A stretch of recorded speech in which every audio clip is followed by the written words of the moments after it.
Pura vida, gente, bienvenidos a otro video más. Soy Yoichi. El día de hoy vamos a estar hablando primeramente sobre taquillas, porque parece que las películas que prometían ser un éxito no están siéndolo.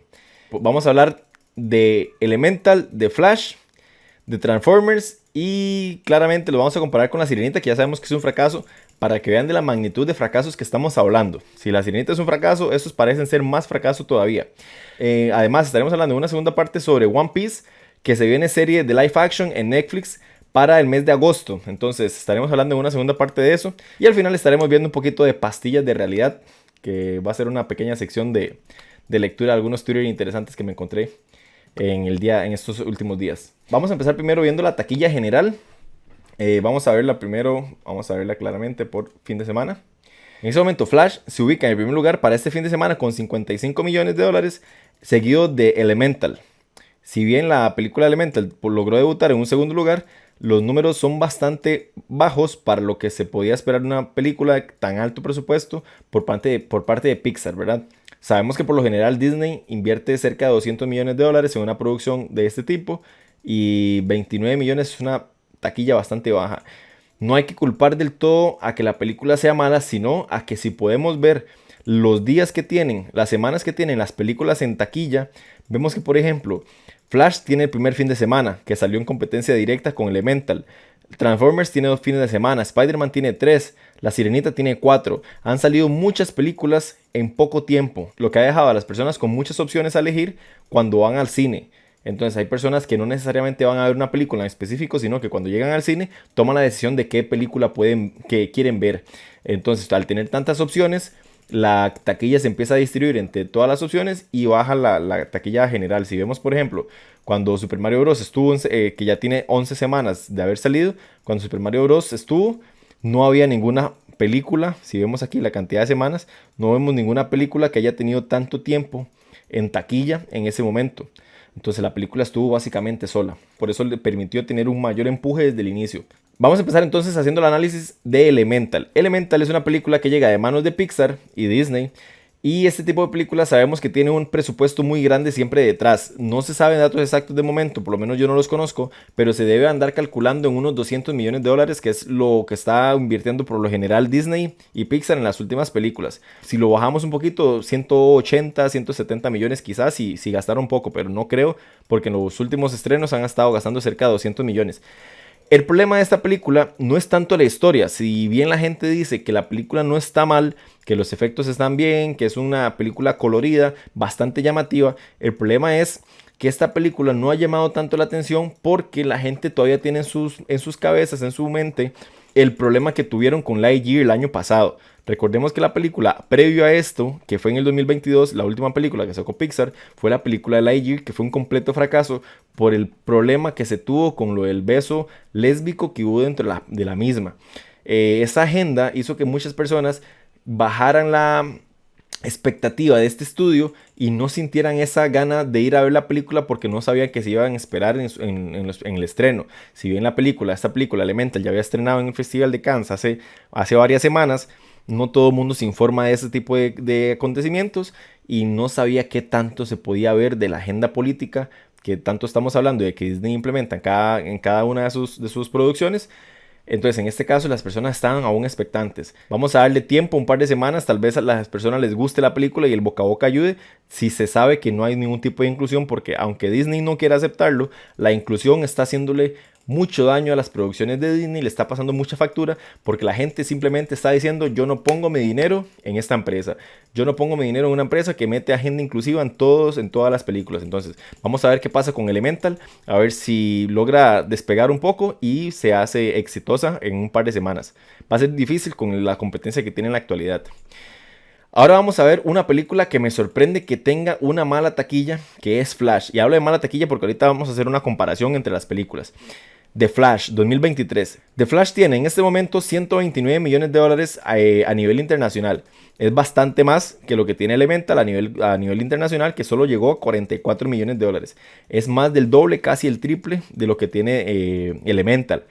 Si bien esta película estrenó con bastante fuerza y unas buenas críticas, Conforme pasan los días, las personas le empiezan a encontrar bastantes defectos y empiezan a decir que el final, principalmente el final, es bastante malo, según lo que me han contado. Personalmente no la he visto, soy sincero, no la he visto, entonces no puedo tener un criterio específico sobre la misma.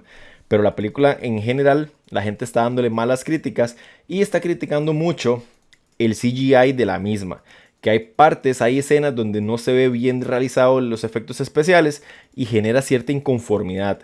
Por otra parte, se habla de que la historia no logró ser lo suficientemente buena como se esperaba con The Flashpoint Paradox, que era la historia que iba a originar esta historia de live action. Por otra parte, hay personas que todavía resienten la finalización del universo de Snyder y sienten que es parte del karma que esta película sea mala. Ahorita vamos a ver, porque en números no se ve nada bien. Recordemos que los primeros fines de semana, en especial el primero, es súper importante para saber si una película va a ser rentable o no. Y a como va esta película, parece que no va a lograr ser rentable. Recordemos que en esta película se invirtieron, si no me equivoco, vamos a hacer el dato exacto, se invirtieron $200 millones. Esa película tiene un costo bastante alto y si no se recupera mínimo unos $600 millones, la película puede transformarse en otro fracaso para DC y ser básicamente la sepultura para ese universo. Probablemente se tenga que esperar un tiempo nuevo para poder hacer un reboot del universo y seguir con el universo de DC. Por otro lado tenemos Transformers, que ya tiene, si no me equivoco, 2 fines de semana. Ajá, 2 fines de semana tiene Transformers ya en taquilla y ya ha recaudado $275 millones. Esta película está todavía bastante lejos de ser rentable. Esta película costó $195 millones, entonces tendría que rondar cerca de los 600 millones para ser rentable. Vemos un patrón común. Todas estas películas están costando cerca de $200 millones. Por eso es que está siendo tan difícil pensar en que son películas rentables. La única película reciente que está logrando rentabilidad es Spider-Man. Spider-Man a través del Spider-Verse está siendo muy rentable por dos factores. Primero, es una historia llamativa, si bien estoy en contra del mensaje trans que transmite, muy específico, que ya lo he comentado en otros videos, pero dejando eso aparte, la película tuvo un poco costo de producción que no pasó de los $100 millones y ya logró recaudar 500. Entonces, si una película cuesta 100, ya con recaudar 300 se vuelve rentable, pero si una película cuesta 200 millones, tiene que recaudar 600 para ser rentable. Y lo que está pasando es eso, que las películas están teniendo un costo de producción muy alto. Y es cada vez más difícil llegar a la rentabilidad de esas películas. ¿Por qué Super Mario Bros. Fue un éxito completo? Porque Super Mario Bros. También costó $100 millones y logró recaudar más de $1.300 millones. Para dar números exactos, Super Mario Bros. En este momento lleva, vamos a ver, Super Mario Bros. Lleva en este momento cerca de $1.336 millones. Esa película es súper rentable, solamente costó $100 millones. Ha multiplicado su costo de producción por 10, por 13 el costo de producción. Es completamente rentable. Acá está, 13.4 veces. Super Mario Bros. Ha recaudado 13.4 veces el costo de producción. Si lo comparamos con una película, por ejemplo, La Sirenita, que ya sabemos todos que es un completo fracaso, La Sirenita no ha logrado llegar ni siquiera a 2 veces su costo de producción. Está cerca de llegar a 2 veces su costo de producción, pero todavía está lejos de ser rentable. Porque las películas están haciéndolas muy caras, entonces es más difícil cada vez. Vamos a hacer ahora una comparación de estas películas para que vean lo grave que digo yo de la rentabilidad de las últimas películas por sus costos tan altos de producción. Vamos a comparar La Sirenita, que sabemos que ya es un fracaso, Transformers, Flash y Elemental. Spider-Man lo dejamos fuera porque Spider-Man ya sabemos que sí es exitosa y es una película que da rentabilidad, pero quiero concentrarme en esta parte de las películas que no van a lograr ser rentables y que fueron producciones muy caras. Veamos por ejemplo La Sirenita. La Sirenita costó 250 millones y ha logrado recaudar 1.9 su costo de inversión, o sea, está cercano a los $500 millones. Pero por ejemplo, La Sirenita, si vemos aquí el comportamiento, para este momento, en este momento aquí vemos Transformers a los 10 días, La Sirenita ya llevaba $186 millones en taquilla doméstica. Transformers, el despertar de las bestias, lleva solamente $100 millones a los 10 días.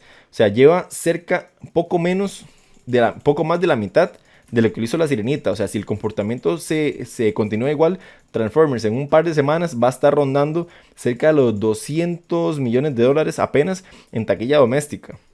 Eso está muy mal, está muy por debajo de las expectativas que debería tener una película para cuando ya tenga más o menos un mes. Recordemos que después de la tercera semana las películas dejan de crecer y se estancan en un nivel de crecimiento muy bajo. Entonces, en las 2 primeras o 3 primeras semanas no son rentables, es difícil que lleguen a hacerlo.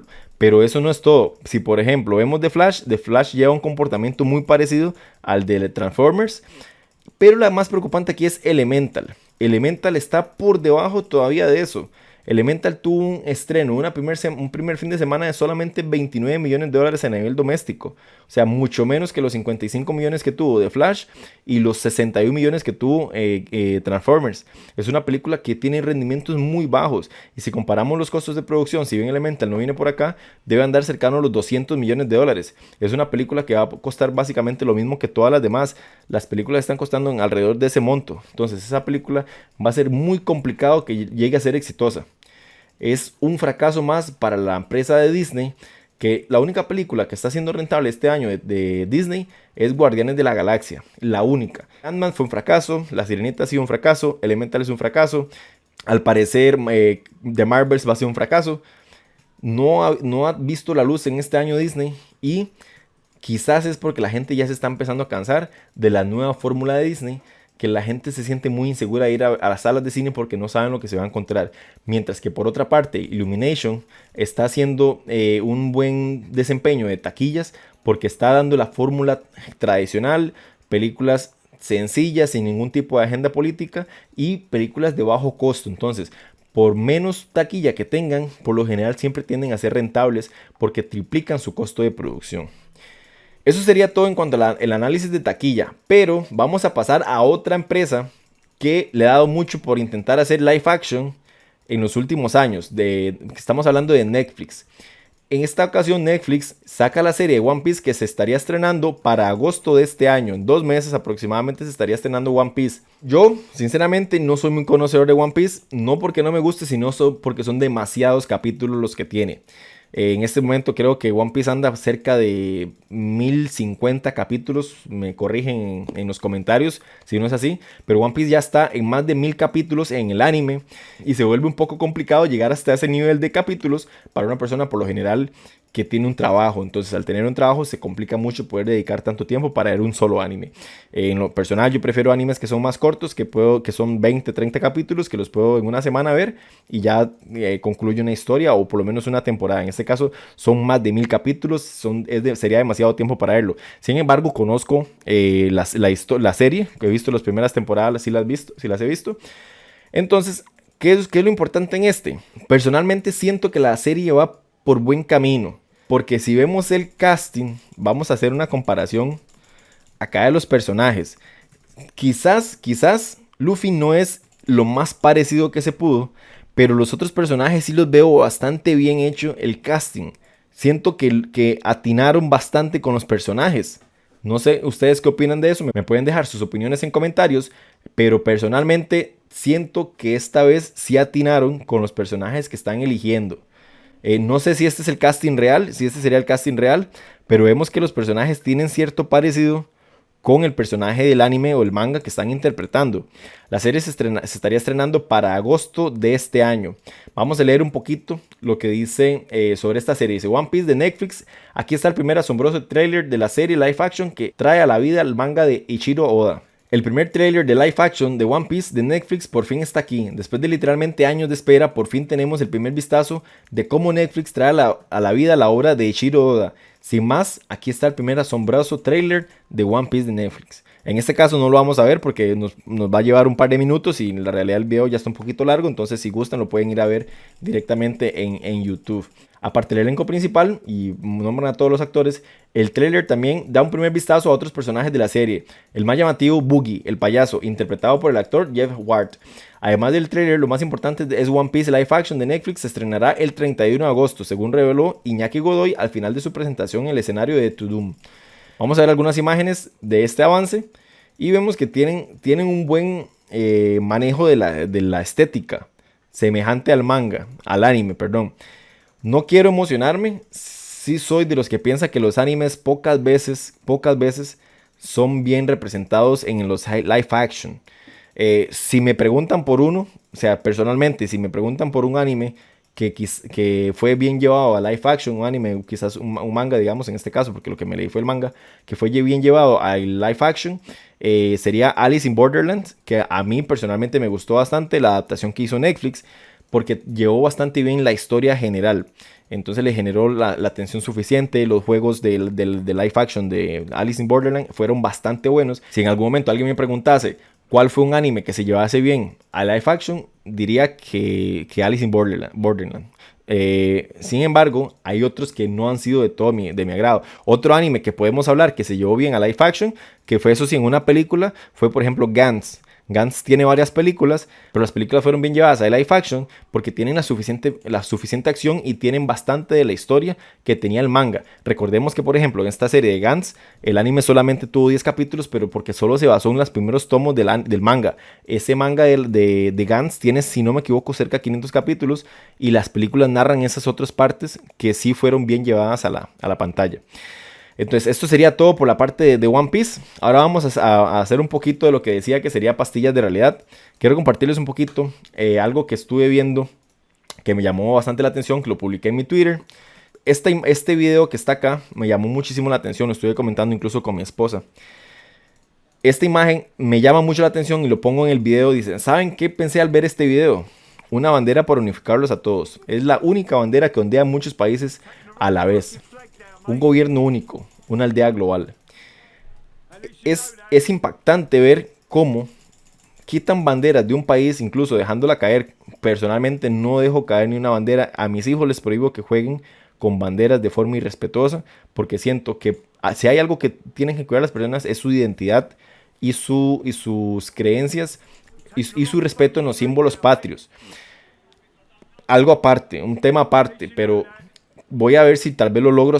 El problema que tengo es que el canal se centra más que todo en la parte de crítica de cine, pero ese tipo de agendas políticas son un poco complejas y siempre me gusta tratarlos, pero hay cosas que van un poco más allá. Es importante darnos cuenta que el mundo está cambiando de una forma tal que ya los gobiernos nacionales no son los que tienen el dominio de los territorios, que la legislación de sus territorios. ¿A qué voy con esto? ¿Quiénes son los quienes nos gobiernan ahorita? Son las organizaciones internacionales. La OEA, la Organización Nacional de Derechos Humanos, la ONU. ¿Por qué? Dando un ejemplo. La Corte Interamericana de Derechos Humanos, si la Corte da una sentencia, un fallo, los países que son miembros de ella tienen que acatarla. ¿Por qué? Porque están inscritos en esa institución, en ese organismo. Pero ¿qué pasa? ¿Quién elige a esas personas que representan esa corte, esos órganos internacionales? No son elegidos democráticamente. No vamos a votar por ellos cada ciertos años para ver quién es la persona que va a legislar nuestros países. Eso no es así. Eso lo eligen otras personas que incluso hasta desconocemos en su mayoría. Es más, yo pregunto abiertamente, ¿quién conoce el nombre de alguien que sea parte de esta corte o de este organismo internacional de derechos humanos? Cuesta que alguien sepa quiénes son. Sin embargo, yo puedo saber nombres de presidentes, puedo saber nombres de vicepresidentes, de diplomáticos de países que son elegidos democráticamente. Pero cuando quienes gobiernan no tienen rostro, es más fácil generar tipo de políticas que son más totalitarias. Y este tipo de imágenes donde se ve que se toma una bandera que es sobre una ideología específica y esta bandera tiene una mayor potestad sobre un territorio que la misma bandera de un país, eso es de preocuparse, porque esa bandera no se está izando solamente en este país. Esa bandera en este mes está ondeándose en casi todos los países de Occidente y está poniéndose como principal imagen en la mayoría de centros gubernamentales. Esto está pasando en muchas partes del mundo, entonces eso es bastante preocupante porque se ve que es una bandera que está empezando a verse en muchas partes del mundo. Otro Twitter que me gustaría compartir con ustedes, ya solamente para terminar, algo referente a los videos anteriores que estaba hablando de por qué estoy en contra de los niños trans, del fomentar las infancias trans, es por cosas como esta. Vamos a vamos a traducir este pequeño video. Voy a darle quizás un poquito de volumen, no sé si lo están escuchando ustedes. Vamos a decir, dice esta madre: mi hija fue tomada de un hogar amoroso porque el estado de California clamaba que yo era abusiva por no afirmar su identidad trans. Yo perdí mi hija sobre un nombre y sobre los pronombres. Disculpen, ahí me le dice. Prometí, si no me equivoco, prometí llamarla como él en vez de su nombre femenino, pero no fue suficiente. Mi hija mi hija no era un hombre atrapado en un cuerpo de mujer. Ella tenía un problema mental, una enfermedad mental. Contra mi consentimiento, mi hija se le dio testosterona en vez de una terapia. El grupo LGBTQ la usó para incrementar su dinero a base de ella. El abuso contra mí finalmente se dejó de hacer, si no me equivoco, pero era muy tarde. Para ese momento mi hija tenía un problema mental y daño físico muy grande. Mi hija se tiró en frente de un tren. Ella fue asesinada por la ideología de género. Les ruego, por favor, dejen de impulsar la ideología de género. Este caso y muchos casos más que se conocen es parte del problema que he estado hablando en videos anteriores, donde este tipo de ideologías tienen que ser muy analizadas antes de ser implementadas en lugares donde hay personas jóvenes, niños principalmente, que no tienen su capacidad mental completamente desarrollada. Esa famosa disforia de género puede ser llevada con normalidad durante la adolescencia y que se esperen a la adultez para tomar una decisión que puede repercutir en sus vidas de forma gravísima si no lo hacen con conciencia de que es un cambio irreversible y que pueden atar su vida a estar tomando hormonas toda la vida, que van a eliminar su capacidad de procreación para siempre, que van a estar quizás muchas veces con problemas emocionales porque no se van a sentir adaptados a su nueva realidad y van quizás a arrepentirse de lo que ya hicieron y ya no hay vuelta atrás. Entonces ese tipo de temas no tienen que estar en las salas, en los salones de estudio. Entonces este tipo de videos llaman la atención porque son casos reales, personas que han perdido seres queridos por la necesidad que muchas veces se da de implementar este tipo de ideologías. Pero bueno, eso sería todo por hoy. Muchísimas gracias por ver el video. No olviden suscribirse al canal, darle like a los videos, dejar sus comentarios, tanto a favor como en contra, porque los leo todos. Me gusta cuando las personas debaten con contenido interesante y cuando me dan temas de conversación además. Les agradezco a todas esas personas que llegan al canal para darme ánimos de seguir con el contenido, porque les gusta, porque saben que a veces es necesario dar esta batalla que se está dando poco a poco y que muchas personas más están dándose cuenta que no se pueden quedar calladas simplemente aceptando lo que la izquierda está intentando imponer en todas partes, como porque se adueñaron, según ellos, de la verdad y que solo ellos son quienes dicen que es correcto y que no. Entonces eso sería todo por hoy. Nos vemos la próxima y chao.